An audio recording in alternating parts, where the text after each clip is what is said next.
Hello students, welcome to the channel. आज हम लोग डिस्कस करेंगे रिपोर्टेड स्पीच के बारे में, जिसको हम डायरेक्ट और इनडायरेक्ट स्पीच भी बोलते हैं। रिपोर्टेड स्पीच के डिफरेंट पार्ट्स हैं। लाइक आज जो मैं डिस्कस करूंगी that is related to interrogative sentences. Interrogative sentences क्या होते हैं? जिनमें क्वेश्चंस पूछे जाते हैं, जिसमें क्वेश्चन मार्क हमें सेंटेंसेस में दिखाई देता है। उनके बारे में आज हम लोग डिस्कस करेंगे कि उनमें क्या क्या रूल्स लगते हैं और कैसे डायरेक्ट स्पीच को जो इंटेरोगेटिव फॉर्म में है उसको इनडायरेक्ट फॉर्म में कन्वर्ट करना है।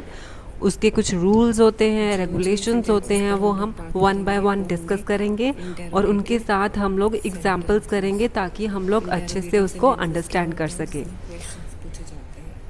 ऐसी वीडियोस के लिए प्लीज़ मेरे चैनल को सब्सक्राइब कीजिए ताकि मैं और इस तरह की वीडियोस लेके आऊँ। और रिपोर्टेड स्पीच के अदर पार्ट्स हैं जो आने वाले हैं, तो उसके लिए प्लीज़ बेल आइकन को ज़रूर प्रेस करो ताकि आपको नोटिफिकेशन मिल जाए।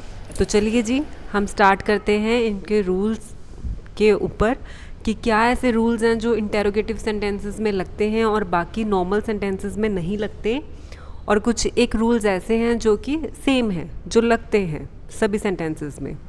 तो let's discuss. First is remove inverted commas with whether और if for questions starting with helping verbs like has, have, do, are, is, et cetera.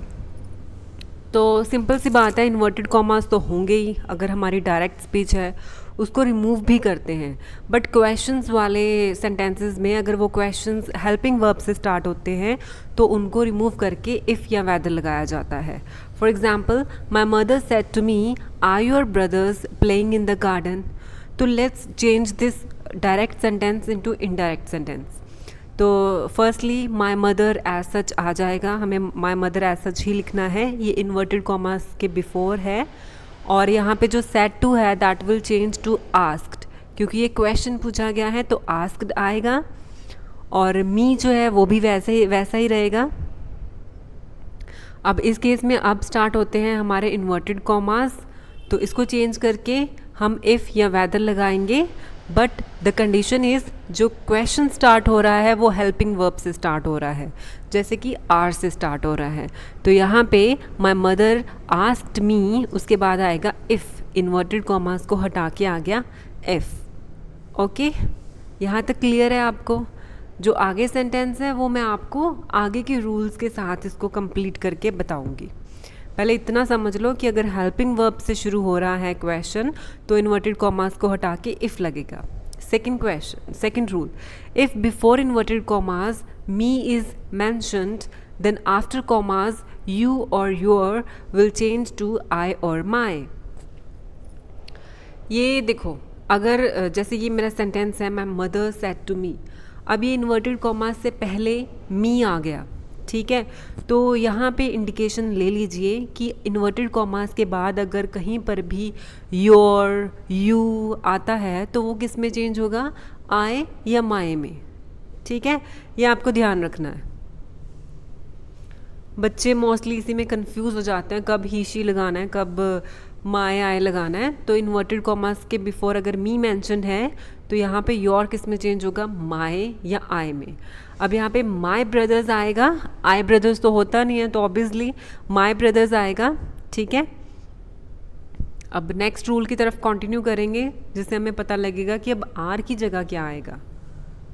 तो नेक्स्ट में कुछ चेंजेस होंगे, जैसे कैन चेंज होगा कुड में, हैज़ हैव चेंज होगा had में, did also get change to had, is am are was were में, डोंट डिंट में। तो हमारे सेंटेंस में क्या है, are. Are is a present verb, तो ये किस में चेंज हो जाएगा, वर में, क्योंकि माई ब्रदर्स है, प्लूरल है, तो यहाँ पे वॉज नहीं आ सकता, वर आएगा। सो बाकी सेंटेंस एग्जैक्टली सेम रहेगा, आर की जगह वर आ गया, तो बाकी ऐसा रहेगा कि were playing in the garden.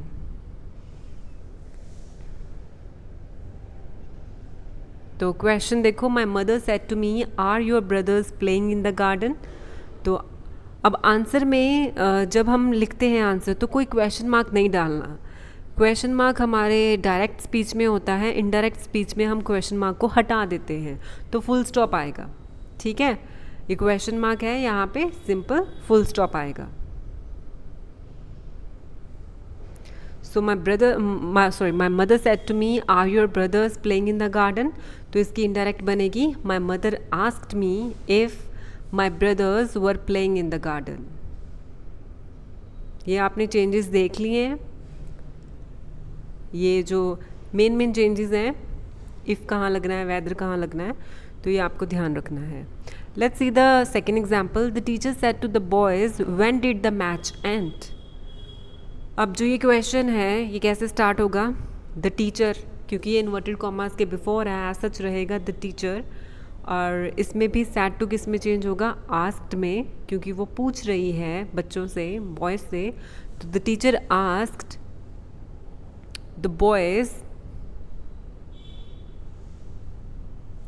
अब इस केस में डिफरेंस क्या है? इस केस में इन्वर्टेड कॉमास तो है, बट जो क्वेश्चन स्टार्ट हो रहा है वो रियल क्वेश्चन वर्ड से शुरू हो रहा है, जैसे कि WH क्वेश्चंस होते हैं, WH या हाउ क्वेश्चंस, जैसे कि व्हेन, व्हाट, वाई लगा हो। तो उस केस में हम लोग यहाँ पे इफ़, वेदर नहीं लगाते और सेम वर्ड से क्वेश्चन स्टार्ट करते हैं। तो यह बनेगा the teacher asked the boys when. Okay, अब इसके बाद हम सब्जेक्ट लगाएंगे। सब्जेक्ट क्या है, किसके बारे में बात हो रही है? मैच के बारे में। तो सब्जेक्ट विल आएगा व्हेन द मैच। अब यहाँ पे डिड किस में चेंज होगा? डिड जो है वो चेंज होगा हैड में, जाएगा द मैच हैड। ठीक है, एंड की थर्ड फॉर्म आएगी एंडेड, क्योंकि हैड के साथ हमेशा थर्ड फॉर्म लगेगी। सो sentence is the teacher asked the boys when the match had ended and full stop. Third, the master said, Mohan, why didn't you inform me earlier about this accident? तो let's start। तो similarly पहले the master आएगा हमारा। अब ये question पूछ रहा है टू मोहन, सो ये आ जाएगा the master asked मोहन।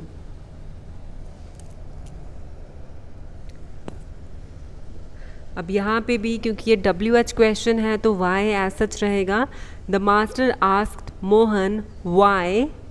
ठीक है, अब यहाँ पे देखो यू आ गया।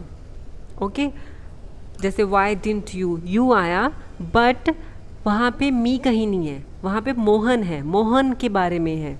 तो मोहन इज़ अ बॉय, तो यू किस में चेंज होगा? ही में। तो why ही और डिड नॉट किस में चेंज होगा? हैड नॉट में। why he had not, अब हैड लग गया तो जो भी वर्ब होगा उसकी थर्ड फॉर्म, जैसे इन्फॉर्म है तो इसकी थर्ड फॉर्म बन जाएगी informed. why he had not informed, अब इसमें मी कौन है? द मास्टर, तो master is also a male, so him. why he had not informed him about, और ये दिस चेंज हो जाएगा दैट में, that accident.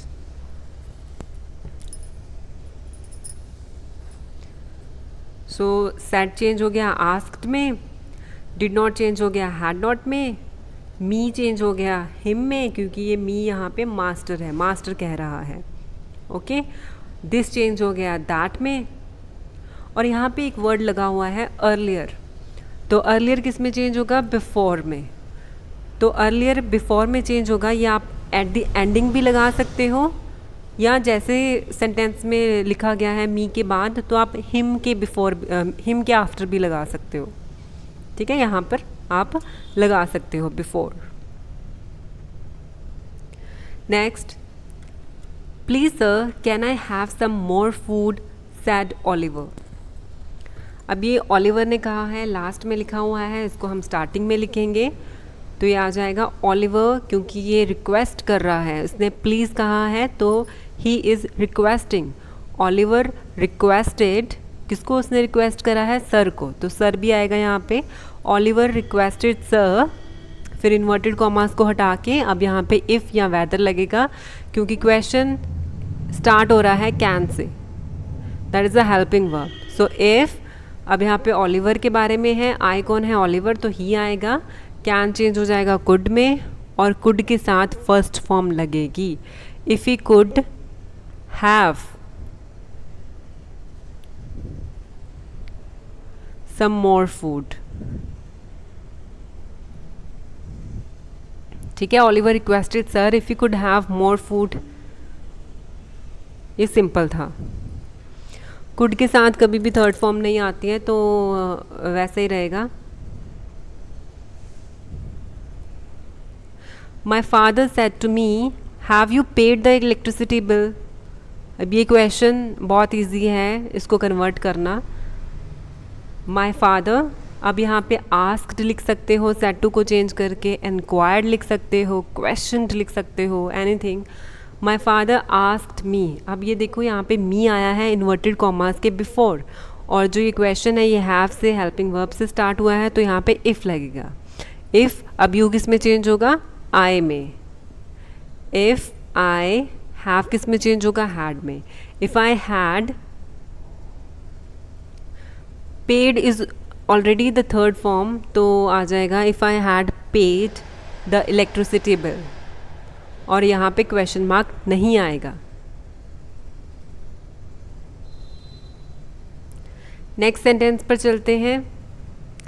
The director said to the young applicant for the job, is it for the first time you have applied for a manager's post.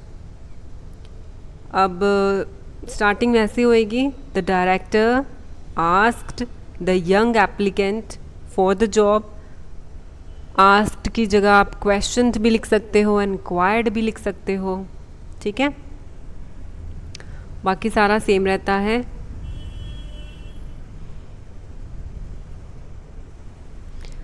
अब inverted commas को हटाएंगे तो यहाँ पे इफ़ या वेदर लगेगा क्योंकि question is starting from helping verb which is has, तो आएगा इफ़।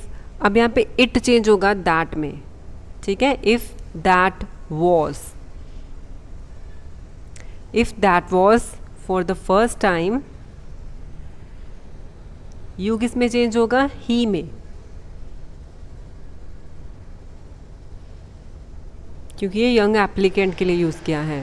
हैव चेंज होगा हैड में, और थर्ड फॉर्म अप्लाइड है for a manager's post. Simple. The director asked the young applicant for the job if that was for the first time he had applied for a manager's post. Now next, she said to the beautician, how can I lose weight?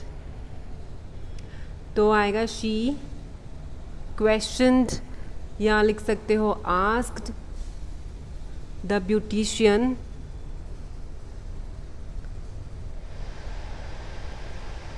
अब यहाँ पे inverted commas को change करके if नहीं आएगा क्योंकि how से start है क्वेश्चन, तो वो हाउ आ जाएगा हाउ। अब यहाँ पे आई कौन है, शी।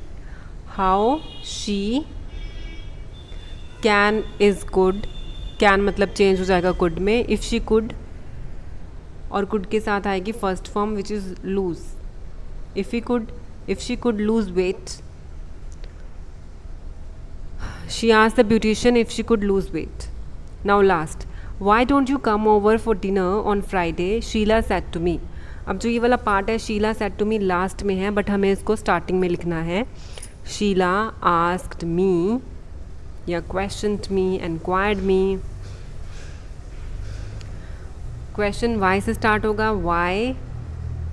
अब यहाँ पे यू किस में चेंज होगा, आई में, क्योंकि इन्वर्टेड कॉमास के बिफोर मी लगा हुआ है।